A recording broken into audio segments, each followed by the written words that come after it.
fotoin dong pakai Camdy. Yang foto tuh 3 orang. Di tengah cowok, kalau nggak salah namanya si Zul, pinggir-pinggirnya cewek. Ya kan? Saya kan foto dari sini. Ketika sudah saya foto, jepret.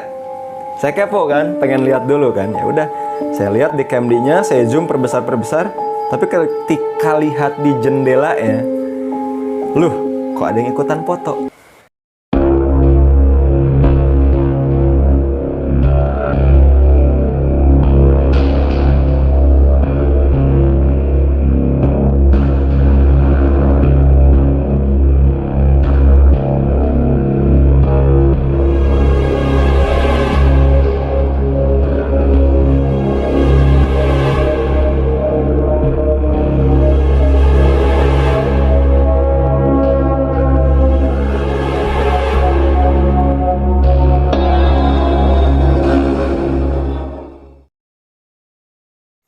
Selamat malam, balik lagi di channel Gagas Agasta. Malam ini seperti biasa kita ditemani dengan narasumber lagi. Dan narasumber yang satu ini hanya Kang Jejen ya Kang. Nah, Siap. Kang Jejen ini Betul. sekarang aktivitas ngapain aja Kang?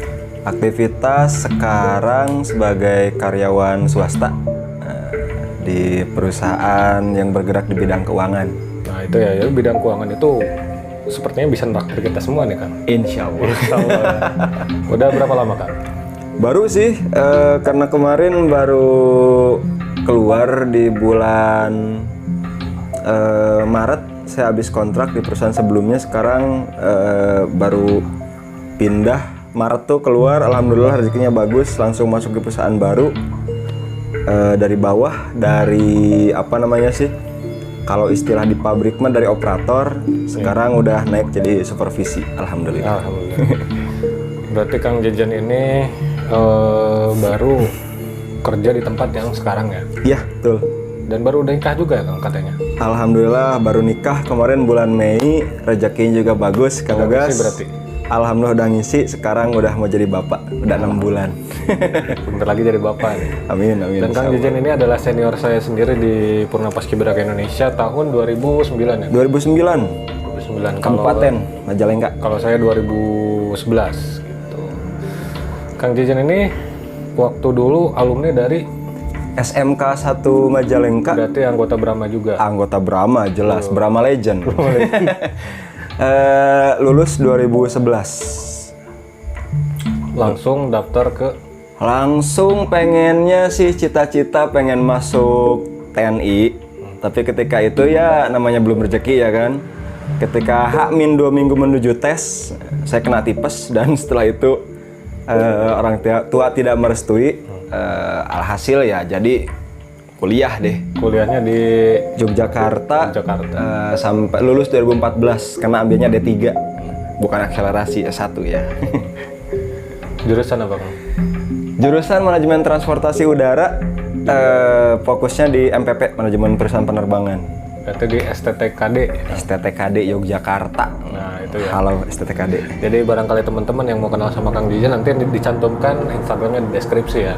Langsung aja di DM, kenalan, yang mau cari tahu pengalaman-pengalamannya. Yang mau terbang ayo ke Gunung Panten, karena kebetulan saya juga salah seorang atlet penerbang Kabupaten Majalengka di bidang gantole tapi ya. Gantole. Bukan para layang. Berarti latihannya di daerah Gunung Panten ya, Kang? ya, Desa Sidamukti.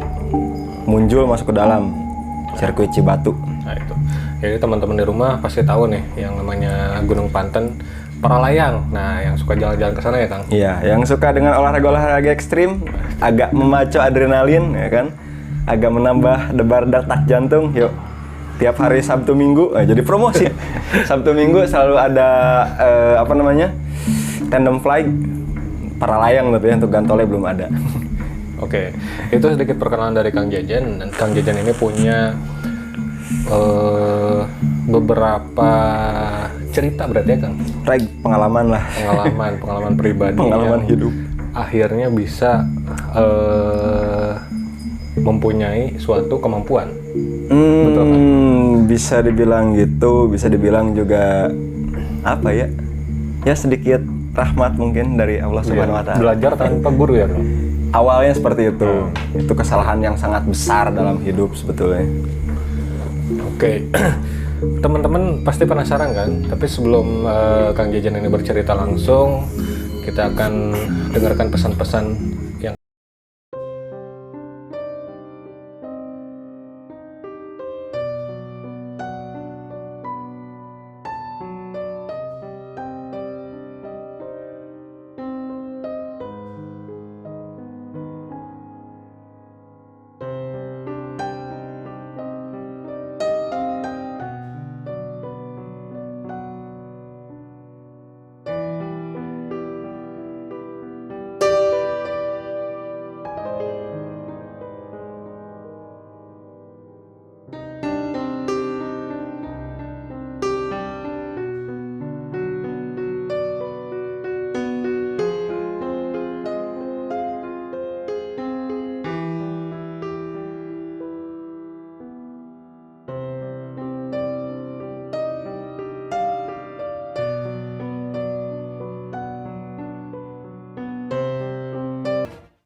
Oke Kang, tadi kan udah perkenalan nih. Yap. Dan ternyata Kang Jajan ini adalah seorang penerbang. Bisa dibilang penerbang. Penerbang ya Kang? Penerbang pesawat tanpa engine. Tanpa engine. Kulang alik berarti ya Kang? Apa tuh? Tetap pesawat tanpa mesin jatuhnya, trike lah berarti masuk klasifikasinya. Oke. Oke, langsung aja ke ceritanya Kang. Jadi awal mula nih, Akang itu punya kemampuan tersebut bagaimana? Silakan.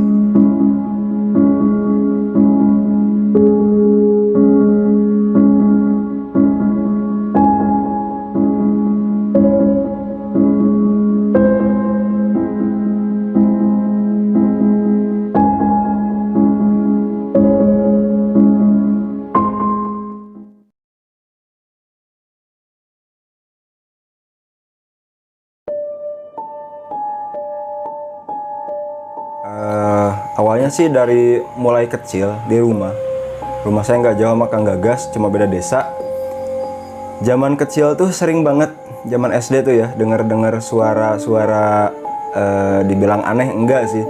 Cuma dia manggil jelas, kadang manggil nama saya, kadang cuma hey gitu doang. Tapi dicari, dikejar tuh nggak ada.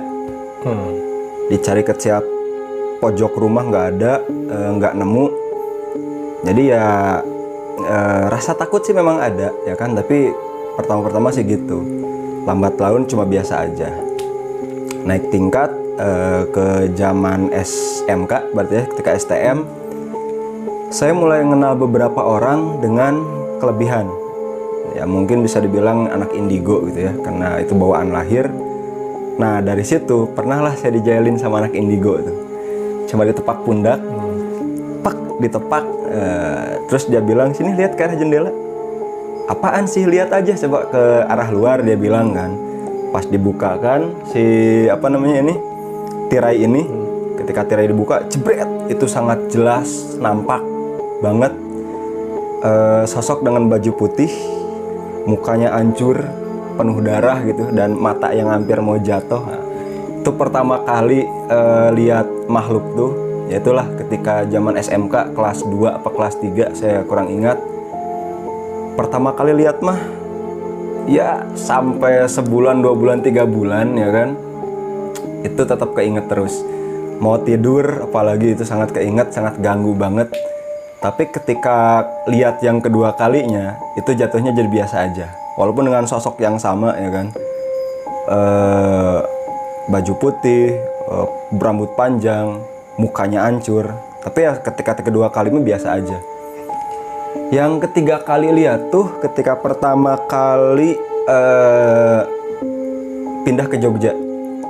Jogja kabarnya sih memang di belakang kosan ya, di belakang kosan itu ada rumah kosong, sudah lama kosong. Kabarnya ya ditinggalkan tuh ya karena di rumah itu sering ada gangguan. Dan alhasil di situ juga lihat makhluk sama baju putih, rambut panjang, tapi yang lebih aneh lagi mukanya rata. Gak ada hidung, gak ada mata, gak ada bibir. Dan saya rasa sih itu lebih menakutkan, lebih menyeramkan daripada yang mukanya hancur tadi. Itu pokoknya sampai sekarang masih sangat jelas teringat ya kan. Berarti semacam sosok, semacam Neneng Kak. Oke. Nyai Kak. Kita nggak boleh sebut langsung namanya ya, karena itu istilahnya kayak kita mau manggil dia, jadi istilahkan saja itu sejenis Neneng Kak, Neneng Kun aja lah. Oke. Ya, tapi ya jenisnya lagi, rupanya ya seperti itu. Karena ya mereka memang banyak rupanya, ada yang cantik banget, ada yang biasa aja, ada yang hancur kayak tadi saya jelaskan, ada, dan muka rata. Yang bikin saya serem tuh yang muka rata itu. Oke, next. Setelah itu di tahun 2013 itu ada satu kejadian, momen yang memang sangat mengguncang ke hidup saya. Jadi pada saat itu memang salah satu orang yang saya cintai, yang memang niat awalnya saya mau hidup seterusnya dengan beliau, ternyata malah meninggalkan dunia ini selama-lamanya. Nah, dan memang dari penuturan orang tuanya pun kematiannya ini janggal. Dan ketika setelah dia meninggal diperiksa itu di visum itu paru-parunya itu kalau nggak salah yang kiri setengah udah nggak ada, hilang aja. Padahal memang dia itu nggak ada riwayat sakit paru-paru atau apapun, tapi ketika meninggal ya kata dokter seperti itu setelah hasil visum dan ronsen. Alhasil saya penasaran kan, ini kenapa gitu kan, ini siapa yang tega kayak gini. Dan setelah nanya ke orang tuanya, ketika sebelum dia jatuh sakit di rumahnya itu, ketika lagi nonton TV tiba-tiba ada yang jatuh atau ada nabrak atap, brak kenceng, atapnya bolong tapi nggak ada yang jatuh, nggak ada apa. Kayak kucing berantem kalau di atap kan, jebruk, pas jatuh ada kucingnya kan, ini nggak ada. Nah, setelah itu beliau sakit, tidak lama mungkin 2 mingguan langsung meninggal dunia. Nah, di situ saya penasaran kan, ini kenapa gitu kan, kalau memang ada yang jahat ini siapa. Karena ya sedikit banyak saat itu tahulah kalau kejadian kayak gitu tuh pasti santet ya kan, pasti santet. Pertanyaannya siapa, kok tega gitu kan. Akhirnya saya penasaran. Dan di Jogja pun ada beberapa teman saya, baik itu yang orang Jawa Barat ataupun bukan orang Jawa Barat ya kan. Yang paling saya ingat ada 3 orang Jawa Barat, 1 orang Jawa Tengah, dan 1 orang Kalimantan. Yang orang Jawa Tengah dan Kalimantan itu cewek, kalau yang 3 orang Jawa Barat itu cowok. Akhirnya kepada yang orang Jawa Barat itu saya tanya awal mula, kok kamu bisa kayak gini, gimana? Ada yang bilang karena memang dia bawaan lahir atau istilahnya indigo gitu ya. Ada juga yang karena belajar. Nah, dari situ belajar artinya ini bisa dipelajari. Ini bisa kita kuasai dengan cara belajar tadi kan. Tapi ya dia nggak ngasih tutorialnya gitu kan. Ini harus gimana, ini harus ketemu siapa dan lain-lain. Akhirnya setelah bercerita dengan dia, disitulah saya mulai terinspirasi. Saya pengen bisa kayak dia biar bisa komunikasi dengan yang udah tidak ada. Karena saya pengen tahu nih, dia tuh meninggal karena kenapa. Nah, akhirnya dengan the power of nekat, ya dengan suatu inisiatif yang bisa dibilang kesalahan juga, nah, saya di situ mulai cari-carilah info di Google, buka internet. Ada ya kan beberapa amalan. Amalan mungkin untuk ya amalan tuh banyak ya, istilahnya apa ya kalau ini jampe-jampe kalau bahasa mudah nama ya, jampe-jampe untuk ketertarikan gitu kan, kayak pelet gitu kan, ada untuk kesaktian, ada untuk kejayaan dan lain-lain banyak.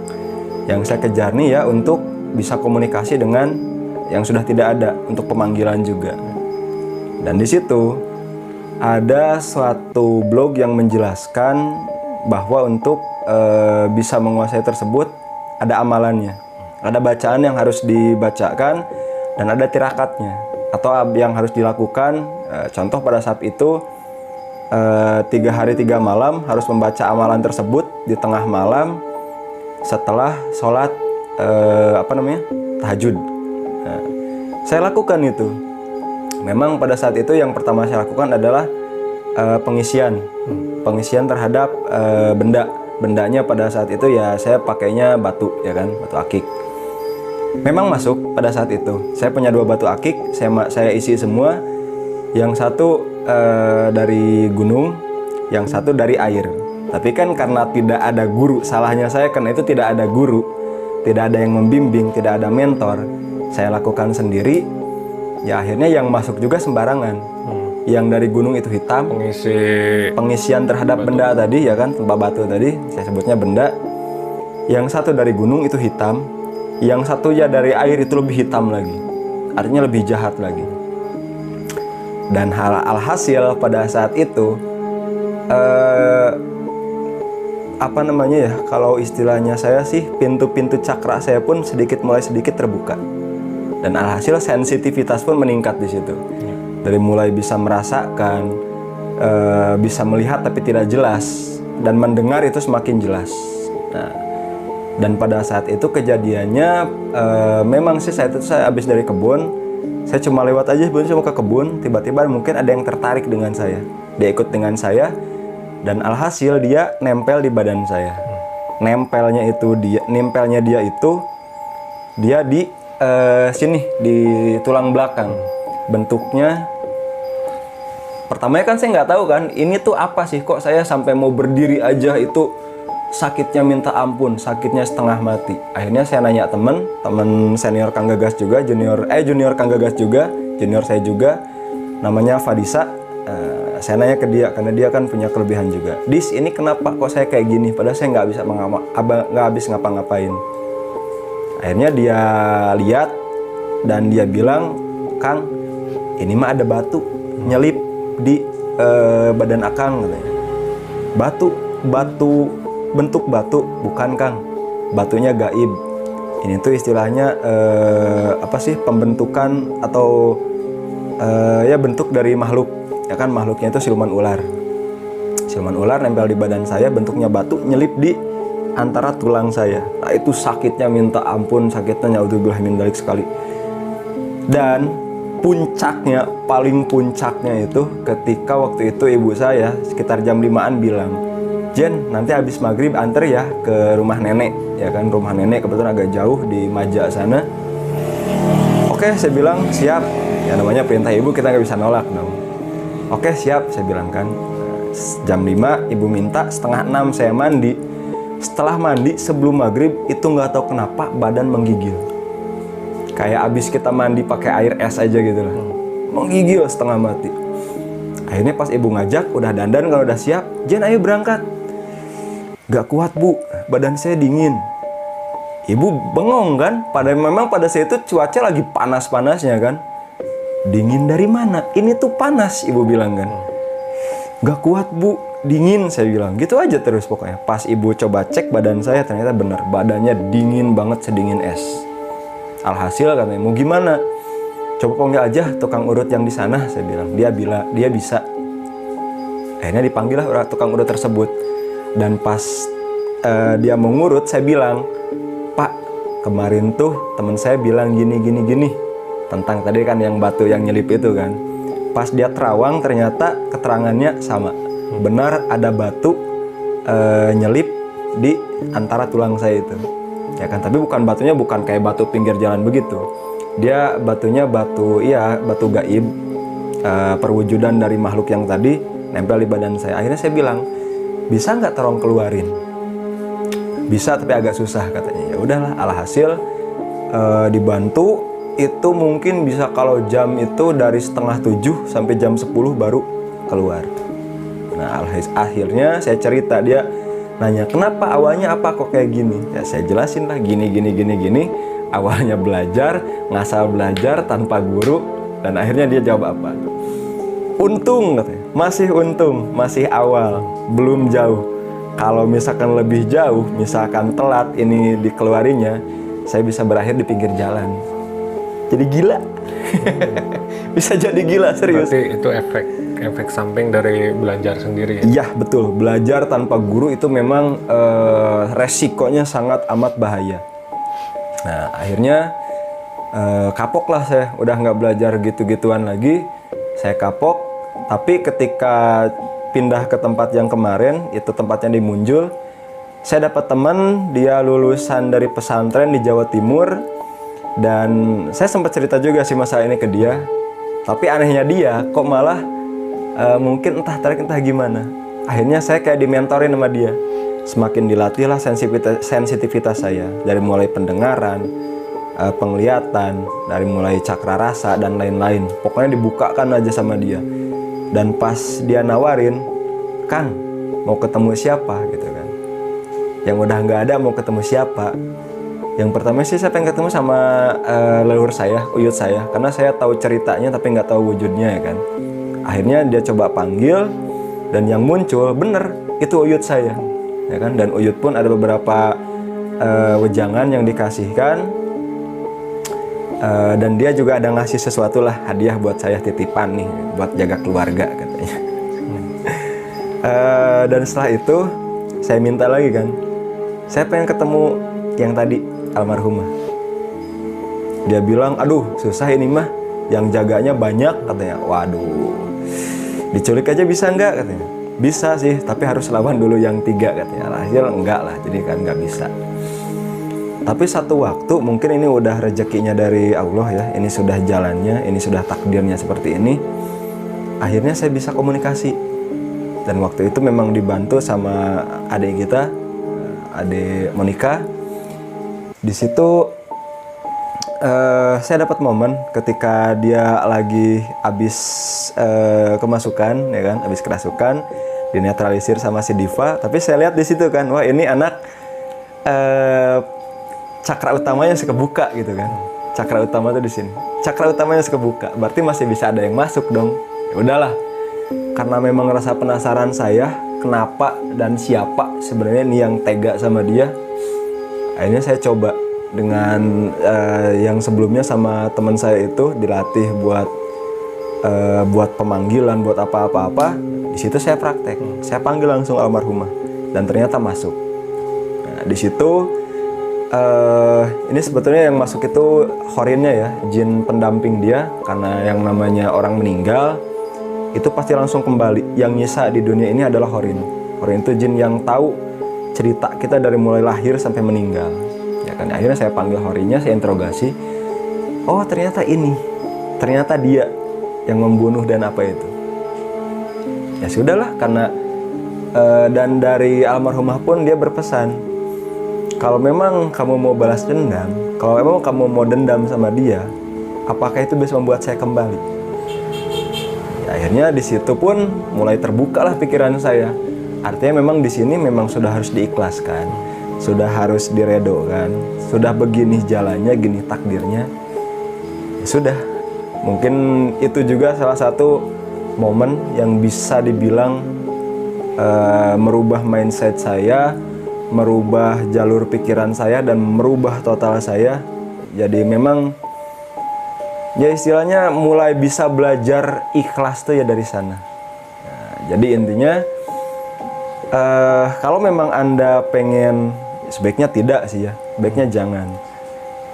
Tapi kalau memang benar pengen seperti itu, carilah guru yang benar-benar bisa, guru yang benar-benar mumpuni, dan keilmuannya sudah teruji. Jangan coba-coba belajar sendiri, jangan coba-coba atau nekat untuk mempelajari sebuah amalan dengan sendirinya. Karena seperti tadi resikonya kan gagas. Kita bisa berakhir di pinggir jalan. Karena teorinya apa? Contoh kan, kalau teori yang diajarkan oleh kama saya ya, misalkan ini wadah kita. Wadah kita ini segede gini, ya segede gini. Tapi yang masuk ke sini mungkin bisa 1 ember. Otomatis kan itu wadahnya tidak cukup.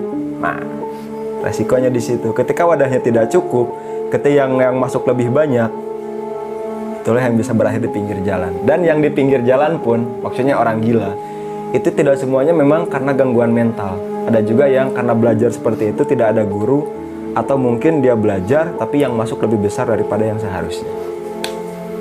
Nah itu kan kayak gitu Kang Gas. Cerita Kang tadi ya berarti. Yeah. Nah mau tanya nih Kang, positif negatifnya apa? Kalau misalkan kita benar-benar ingin belajar tapi ada gurunya gitu.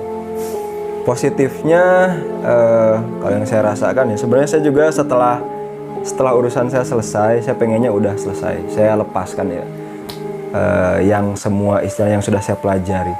Tapi ya positifnya sih ketika ada orang yang misalkan contoh kecil aja, saudara atau tetangga yang kerasukan, yang kesurupan, kita bisa lawan, kita bisa bantu. Jadi ya sedikit banyaknya diri kita yang segini adanya ini bisa berguna buat orang lain gitu.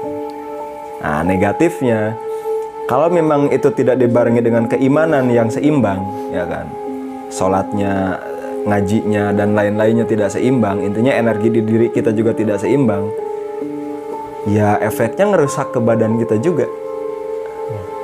Ngerusak ke badan kita juga. Serius. Kalau misalkan punya kemampuan gitu ya Kang, kalau misalkan udah belajar terus udah bisa lah, bisa nggak memasukkan apa ya namanya sosok makhluk gitu ya, yang misalkan yang udah meninggal atau gimana ke diri kita sendiri? Oke, seperti tadi yang saya jelaskan, kalau orang yang meninggal itu arwahnya itu langsung kembali ke yang maha kuasa. Yang tinggal di dunia itu namanya khorinnya, jin pendamping. Jadi kalau misalkan kita mau tahu cerita dia, yang diinterogasi itu khorinnya. Khorin. Tapi kalau misalkan memang sebetulnya beberapa orang pun belajar itu khusus spesialisasinya. Misalkan pengobatan ya pengobatan. Terus untuk mediumisasi ya mediumisasi kayak tadi kan. Nah kalau untuk yang manggil kayak gitu berarti jatuhnya mediumisasi kan. Kalau memang bisa sih, yang saya tahu yang seperti itu tuh bisa. Mau masukkan ke diri kita atau masukkan ke orang lain itu bisa, dengan catatan kalau mau masukin ke diri kitanya ada yang jaga dulu. Jangan sampai nanti kosong. Kalau di diri kita kosong, yang lain masuk kitanya nggak ada di badan, ya udah nanti badan kita dipegang sama orang lain. Makhluk lain. Gitu. Berarti nggak sembarangan ya Kang? Enggak. Tapi mohon maaf ya untuk teman-teman mungkin yang lebih tahu, kalau keterangan saya salah, mohon diralat. Komen di bawah. Di bawah. Berarti kejadian yang tadi itu udah terjadi 7 tahun yang lalu. Ya betul, 2013-an lah momentumnya itu. Momentum saya jatuh dan momentum istilahnya mulai ada perubahan di perasaan atau mungkin merubah kedewasaannya itu ketika itu mah yang momentumnya mah baru kemarin ini sih 2017 2018-an. Jadi ya selama 5 tahun itu rasa penasaran, rasa percaya nggak percaya beliau meninggal itu ya masih melekat. Tapi ketika memang sudah bertemu, sudah ngobrol, ya sudah, semua penasaran, semua yang jadi pertanyaan ya sudah terjawab, selesai. Kang ini kan berarti setelah punya kemampuan tersebut bisa melihat secara langsung makhluk yang seperti itu ya Kang? Ketika dibuka kan bisa. Sekarang dibuka apa? Enggak, saya lebih senang untuk menutupnya. Nah itu pas dibuka ditutup ya oleh diri sendiri atau? Bisa oleh diri sendiri, ada amalannya, ada bacaannya.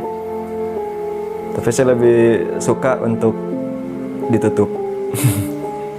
Pada saat Akang punya kemampuan tersebut nih Kang? Iya.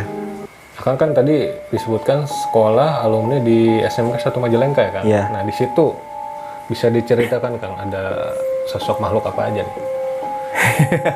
Yang Akang pernah temui gitu? Oke. Kalau waktu zaman sekolah, zaman SMK ya, itu memang belum ada kepikiran buat belajar begitu ya kan. Tapi memang dari diri saya pribadi pun saya pernah lihat beberapa sosok sih. Yang paling pertama itu yang paling jelas itu saya lihat ketika waktu zaman pelantikan apa saya lupa, entah paskibra entah OSIS. Teman saya itu minta tolong fotoin dong katanya kan, pakai Camdy kan, karena dulu kan HP berkamera belum zamannya ya. Fotoin dong pakai Camdy.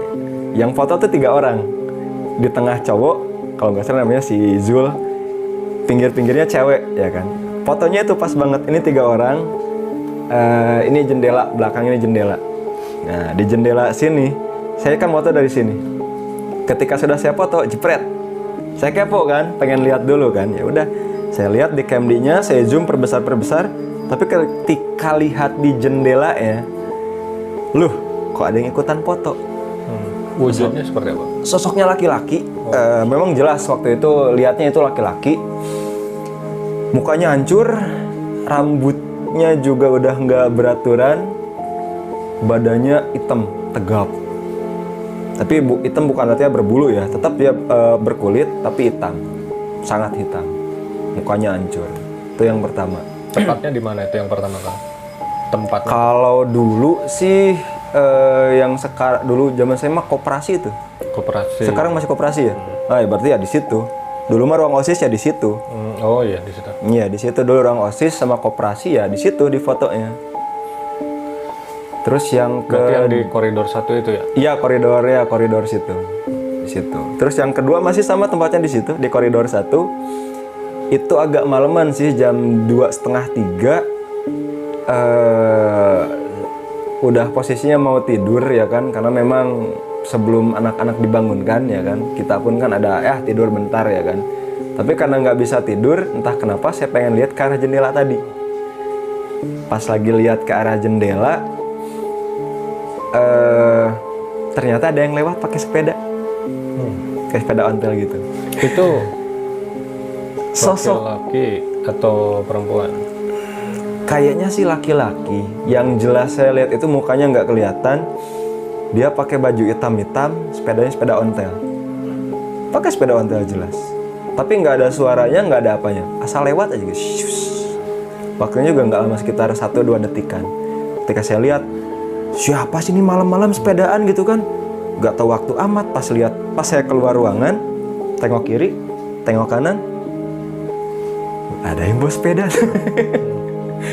Allah, ya udah dari situ saya nyebutkan astagfirullahaladzim, Allahu Akbar. Ya udahlah. Ya memang saya tahu kan, memang dari dulu dari guru ngaji saya pun dijelaskan kita tinggal di dunia ini nggak sendiri ya kan. Ada hewan, ada tumbuhan, dan juga ada jin. Dan kita ini hidup berdampingan. Tapi ya bedanya dunia manusia ya tempat mereka di keramaian, di pedataran ya kan. Tapi kalau untuk makhluk-makhluk kayak jin itu bisa jadi kalau di daratan ya, bisa jadi di ketinggian atau di hutan, dan yang paling banyak pastinya di air. Tuh. Ada lagi Kang sosok tahu. yang waktu ada di sekolah Kang tersebut? Waktu zaman sekolah sih saya hitungnya jarang nginep di sekolah. Jarang nginep. Jadi ya ketika momentum nginep, sekalinya nginep ya ada langsung. Iya, itu sih yang memang sosok yang kelihatan ya. Tapi kalau kayak fenomena kesurupan gitu mah ya sering lah. Dan memang dulu kan karena belum ada ketertarikan terhadap hal seperti ini, jadi ada orang kesurupan, oh kesurupan, udah gitu. Tapi kalau sekarang, kesurupan, di mana? Lari. Langsung deh. Iyalah, tolongin, kasihan coy. Yang namanya kesurupan tuh rasanya sakit badan. Oke teman-teman, itu cerita dari Kang Jajan. Tapi sebelum di akhir ini Kang, ada pesan-pesan nggak buat teman-teman di rumah nih Kang, khususnya yang memang mau belajar hal tersebut? Silakan. Oke.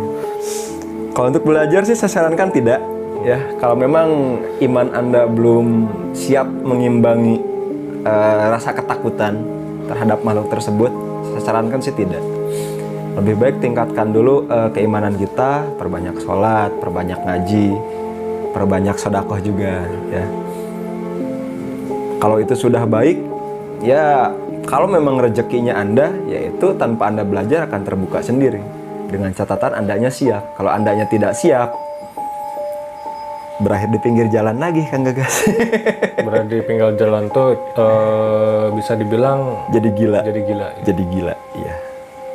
Tuh. Dan emang sudah banyak kejadian yang kayak gitu ya Kang? Bukan banyak kejadian lagi, banyak orang yang memang biasanya sih yang masih muda-muda gitu kan, yang pengen belajar ilmu pelet lah, ilmu pengasihan apa ini itu, karena belum siap atau belum diimbangi dengan keimanan yang sesuai ya kan, belum seimbang itu keimanan dan itunya, rasa ketakutannya.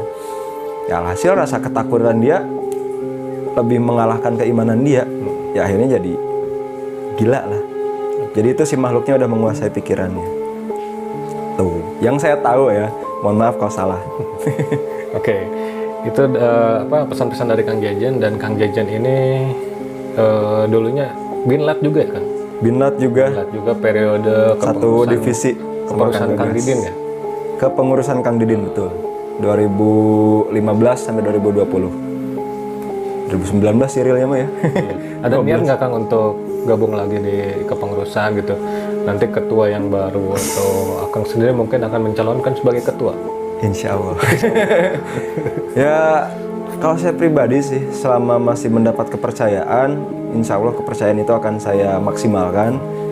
Dan selama saya bisa, kenapa tidak? Gitu kan. Selama saya masih bisa berguna untuk orang lain, kenapa tidak? Itu saja sih. Toh itu kan yang kita lakukan hal-hal yang bagus, ya kan, bukan hal-hal yang menjurus ke hal-hal yang negatif. Oke. Punya channel YouTube nggak Kang?